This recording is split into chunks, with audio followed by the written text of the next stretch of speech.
102쪽 16번으로 가겠습니다.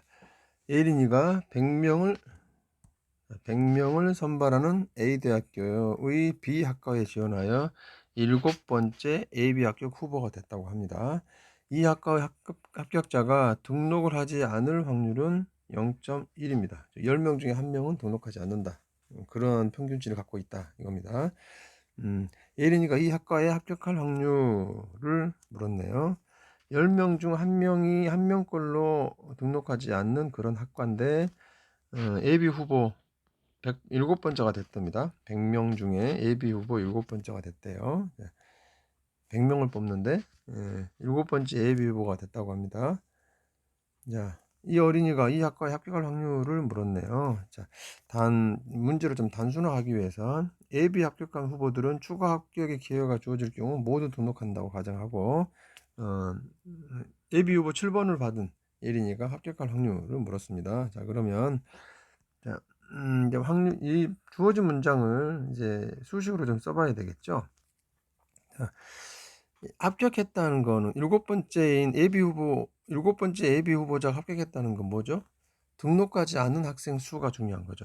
등록하지 않은 학생 수가 7명 이상이 되어야 됩니다. 등록하지 않은 학생 수가 7명 이상이 되면 합격인 거죠. 이렇게 됐습니다. 따라서 변수는 등록을 하지 않은 학생 수를 확률 변수 x라고 놓으면 될 겁니다. 등록하지 않은 학생이 중요하니까 그걸 확률 변수 x라고 하고요. 그렇다면 얘는 이 확률 변수 x는 다음과 같은 분포를 갖겠죠. 각각 한 명당 0.1의 확률을 갖습니다. 등록하지 않을 확률은 0.1의 확률. 각각 한 명당 0.1의 확률을 갖는데 그런 학생이 100명이 있습니다. 100명. 100명인데 100명에서 0.1의 확률로 등록을 하지 않습니다. 이렇게 됐네요. 자, 그러면 이미 합격한 학생 100명이 있는데 여러분 이제 3학년 곧 시험 봐야 되겠죠. 합격생 100명 중에 0.1 확률로 100명 중에 0.1의 확률로 등록하지 않는다 이런 겁니다. 합격한 100명 중에 0.1은 등록을 하지 않는 그런 학과다 이겁니다. 그런 것들을 반복해서 100명을 하겠다는 거죠. 0.1의 확률을 갖는 것을 100번 반복하는 이항 분포가 될 텐데, 자, 이런 이항 분포는 항상 정규 분포를 이용한다 했습니다. 그러려면 정규 분포상에서는 평균과 분산이 필요한데요. 평균은 항상 NP라고 그랬죠. NP, N은 100이고요. P는 0.1인 겁니다. NP 곱하겠네요. 즉 100 곱하기 0.1 했으니까 평균, 이게 평균이 돼요. 공식 꼭 기억하세요. NP가 평균입니다. 평균은 10이고요. 분산은 NPQ가 된다고 그랬죠. 자, Q는 0.9가 됩니다.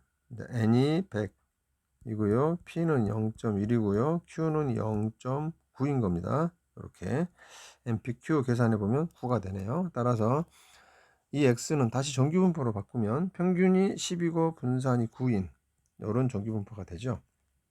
자, 이양 분포는 정규분포로 바꾼다입니다. 평균과 분산을 찾았고요. 이때 이 정규분포는 다시 뭐로 바꾼다? 표준정규분포로 바꿉니다. 표준정규분포 Z값으로 바꾸는데요. 시그마분의 X-M으로 또 바꿔줍니다. 시그마가 9가 시그마 제곱이니까 3이 시그마입니다.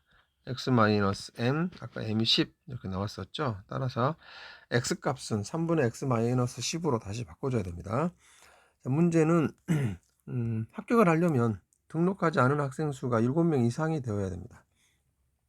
100명 중에 7명 이상이 포기하고 다른 대학으로 가줘야 예린이한테 기회가 오겠죠. 따라서 합격할 확률은 X값, 등록하지 않은 학생 수의 X값이 7보다 크거나 같아야 됩니다.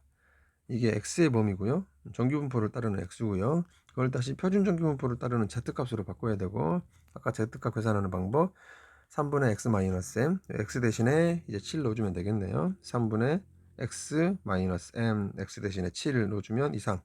X가 7 이상이니까 Z는 요값 이상이 되겠네요. 자, 우변을 계산해보면 마이너스 1이 나옵니다.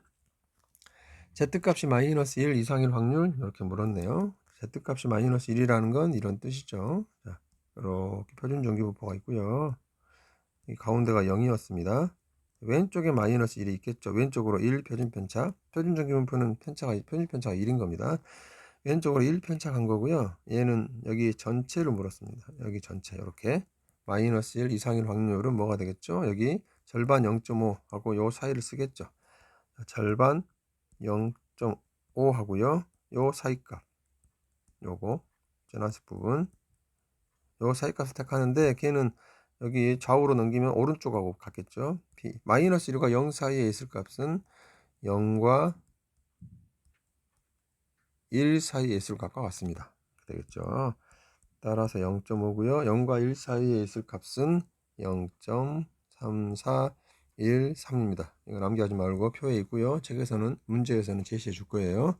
더해주면 0.8413이 나오겠네요. 이렇게.